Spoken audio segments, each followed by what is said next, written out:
everybody. Today we are going to be talking about hidden hearing loss.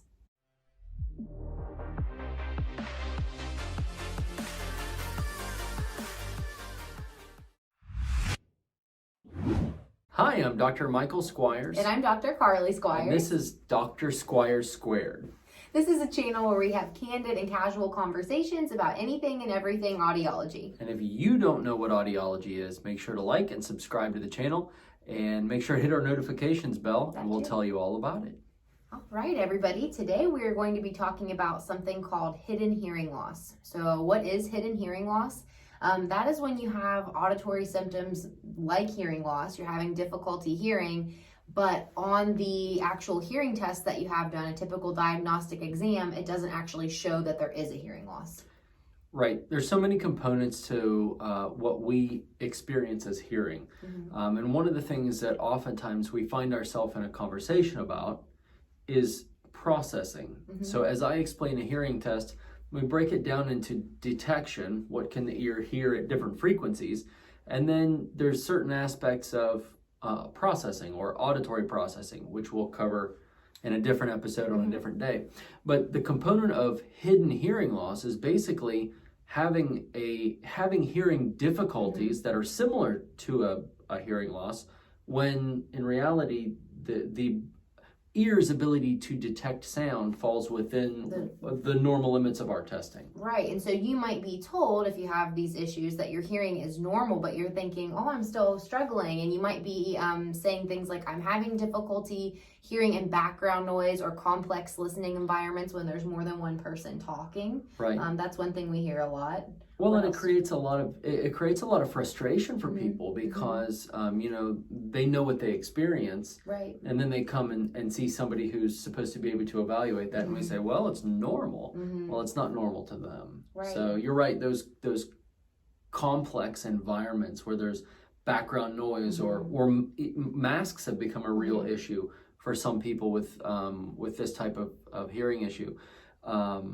Anytime there's groups of people or just a lot of things going on, or when speech is not clear and distinct, that can bring some of those issues to the surface. Right, and another thing could be if you're in a conversation and someone asks you something and it just takes you an extra minute to kind of digest that and figure out what they said, piece that together. So that extra processing time, that might be another indicator that you're having some difficulty or just mishearing things. You hear what someone's saying, but maybe not quite understanding.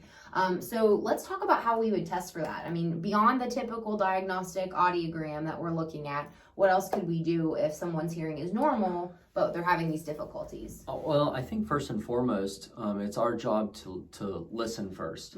Oftentimes we're going to get clued into something like this, not from the testing that we're doing, but from the case history portion, or from just listening to what the patient is going through.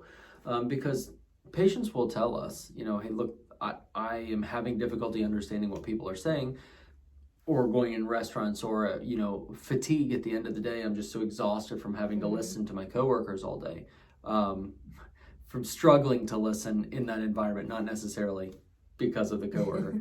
But, we have to listen first.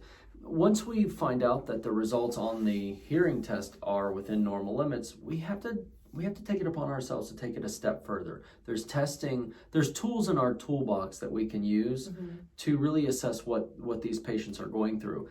Primarily speech and noise testing. Right. Speech and noise testing almost always will draw out some of those issues, or poke the bear, as I say, really elicit that difficulty that the patient's experiencing, and they say, yeah, that's what it's like. Nobody's ever tested this before. It's like this in my real life. Right. And beyond that, we do testing for central auditory processing disorders in our clinic. And every clinic is a little bit different in what they test or the processes they have. But, filtered speech and time compressed speech, which means just speaking really quickly, we can kind of assess all of these different aspects of processing to really pinpoint what that patient would need to help them overcome some of those barriers. Exactly. And as far as treatment goes, there are treatment options in terms of like therapies or rehabilitation for true auditory processing disorders, if that's the issue. There's oral rehabilitation, which again is some more of those therapy type counseling exercises that help to rehab and exercise your brain. So it's basically like working out for your brain. And then there are also devices that can be used. So certainly traditional hearing aids that are fit openly, keeping your ear nice and open to your surrounding environment, but also giving you a little bit of that crispness that you're missing to help distinguish sounds, help you hear in background noise. Traditional FM systems, there are accessories that can kind of take that signal and combat distance and noise. So those things are good to actually do some testing with as well. So Michael had mentioned speech and noise testing. That's great to do just as is without any help, and then do some testing with those treatment devices or after that therapy to watch the improvement or to see if that is the recommended treatment and management that would be right for you. Yeah, and all of these devices are designed to put the signal to noise ratio in the user's favor. Right. And what that really means, and we've talked about this in previous episodes, but a hidden hearing loss or any difficulty with speech and noise is ultimately the brain saying, I cannot differentiate between the signal and what is happening around me or the background noise.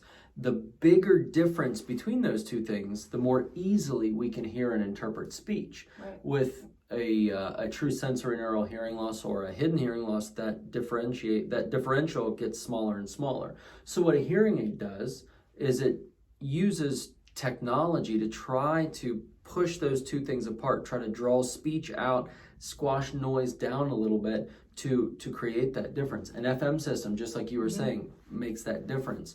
So that's ultimately what drives our treatment decisions is how we can best create that for the patient, that difference between signal and noise. And the goal being to make communication an easier process. Okay, so we talked about hidden hearing loss and what that looks like and what it is, how we test it, and some treatment options. We went through it quickly. It's multifaceted and there's a lot to it. So if you or somebody that you know is experiencing something like this, make sure to leave us a comment or shoot us an email at info@hearwv.com. Give us a call at the office if you have questions, 304-428-2403. Don't forget, hit that like button, make sure to subscribe to the channel, and we'll see you next time. Thank you.